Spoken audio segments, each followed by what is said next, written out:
بسم اللہ الرحمن الرحیم۔ عزیز ناظرین اور سامعین، ڈاکٹر اشرف صاحبزادہ آپ کی خدمت میں سلام عرض کرتا ہے۔ مجھے ایک میسج ملا ہے، محمد عارف بخت ہیں، انڈیا سے، اتر پردیش سے، لکھتے ہیں کہ السلام علیکم، امید ہے مزاج گرامی بخیر ہوں گے۔ عرض یہ ہے کہ دیسی مرغی کے چوزوں کو بچانے اور صحت مند رکھنے کی کوئی تدبیر بتائیں۔ آپ کے پیج پر تفصیل سے لکھا ہوں، ڈاکٹر صاحب کچھ تدبیر بتائیں، ممنون رہوں گا۔ اللہ اکبر۔ برادرم محترم محمد عارف بخت صاحب، سب سے پہلے تو وعلیکم السلام ورحمۃ اللہ وبرکاتہ۔ آپ لگتا ہے کہ یا تو کسی چھوٹے دیہات میں رہتے ہیں یا پھر کسی اگر شہر میں بھی رہتے ہیں تو چوزوں کے بارے میں، خاص طور پہ رورل پولٹری فارمنگ یا دیسی چوزے، ان کو اول عمر میں تقریباً گرمیوں میں 3 ہفتے اور سردیوں میں 4 ہفتے تک اضافی حرارت کی ضرورت ہوتی ہے، ہیٹ کی ضرورت ہوتی ہے، ایکسٹرا ہیٹ کی ضرورت ہوتی ہے۔ قدرتی طریقہ پرورش میں یہ حرارت چوزے مرغی کے جسم سے چمٹ کر حاصل کرتے ہیں، لیکن اگر چوزے انکیوبیٹر سے نکالے گئے ہوں تو ان کے لیے اضافی حرارت کا بندوبست کرنا نہایت ضروری ہے، نہیں تو وہ ماں کے ساتھ ہی چمٹ کے گرمی وہ حاصل کر لیتے ہیں۔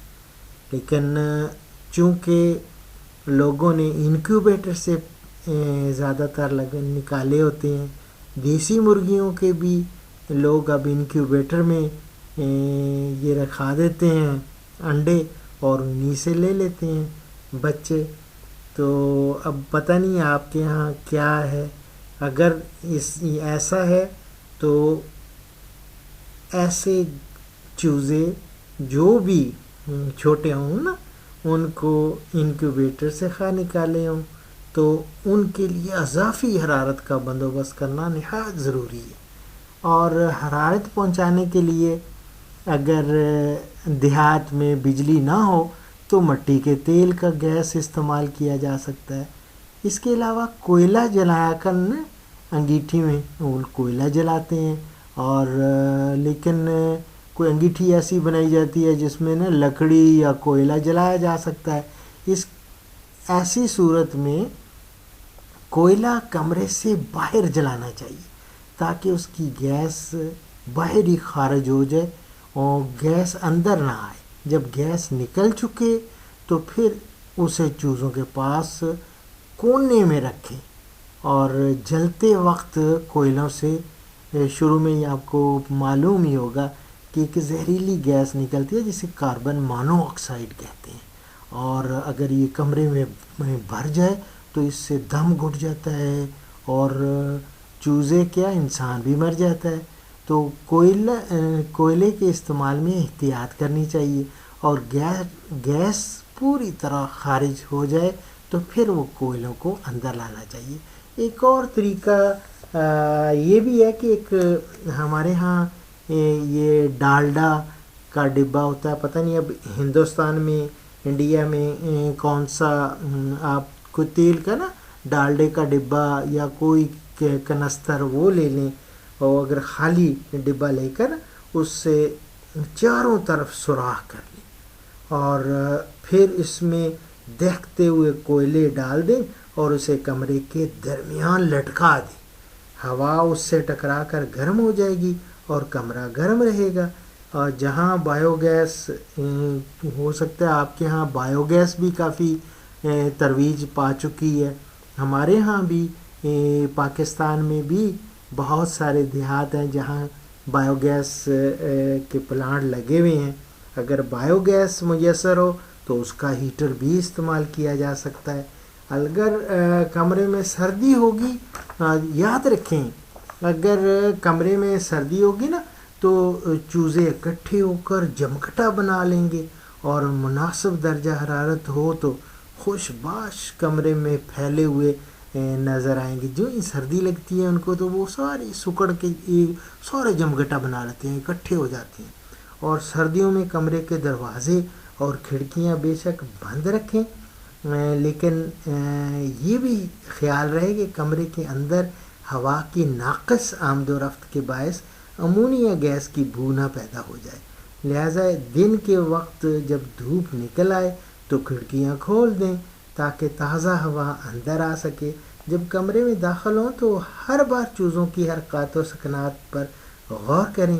دیکھیں کہ کیا وہ خوراک کھا رہے ہیں یا نہیں، یا سست تو نظر نہیں آ رہے. ان کی بیٹ کیسی ہے، اور ان کی جو فیسز ہوتے ہیں نا وہ ضرور دیکھیں، بیٹ چیک کریں. ان کی آنکھیں تو کہیں خراب نہیں، ٹانگوں میں کسی قسم کی کمزوری تو نہیں، بازو لٹکے ہوئے تو نہیں، پر کیسے ہیں. ان باتوں پر نظر رکھنے سے صحت اور بیماری کی نشاندہی ہوتی ہے. تو آپ please you keep in touch, آپ میرے ساتھ رابطہ رکھیں. پھر آئندہ انشاءاللہ تعالیٰ میں آپ کو یہ بھی بتاؤں گا اگر کوئی مسئلہ ہوا ان کو صحت کا تو پھر میں اور بھی تدبیر آپ کو بتاؤں گا. یار زندہ صحبت باقی. انشاءاللہ تعالیٰ آپ کو مشورے ملتے رہیں گے. خواہ کہیں پہ بھی ہوں، آپ ہندوستان کے کسی حصے میں بھی ہوں، پاکستان میں ہوں یا پاکستان سے باہر کسی ملک میں بھی، جو لوگ بھی اردو سمجھتے ہیں، جو میری بات سمجھ رہے ہیں، وہ مجھ سے پوچھ سکتے ہیں، استفادہ کر سکتے ہیں. تو آپ پلیز آپ ڈونٹ ہیزیٹیٹ ٹو رائٹ. کبھی بھی شرم یا ہچکچاہٹ محسوس نہیں کرنی. آپ کو اگر کوئی بھی مسئلہ ہو تو پلیز آپ لکھیں.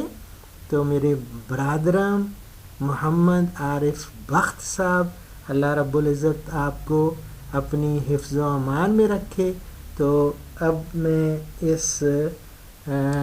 آپ اس چھوٹے سے پروگرام کا اختتام ایک حدیث مبارک پر کرتا ہوں. تو حدیث مبارک جو میں کوٹ کر رہا ہوں، اللہ اکبر، وہ ہے بخاری شریف سے.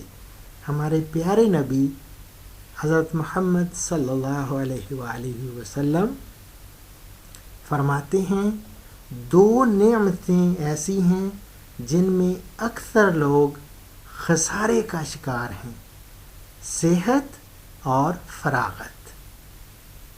اسی کے ساتھ ڈاکٹر شریف صاحب زادہ کو اجازت دیں. فی امان اللہ. اس وقت رات کے 1:52 ہو چکے ہیں. بچے میرے سو چکے ہیں، اس لیے میں آہستہ آہستہ یہ پروگرام ریکارڈ کر کے آپ کی خدمت میں پیش کر رہا ہوں. فی امان اللہ.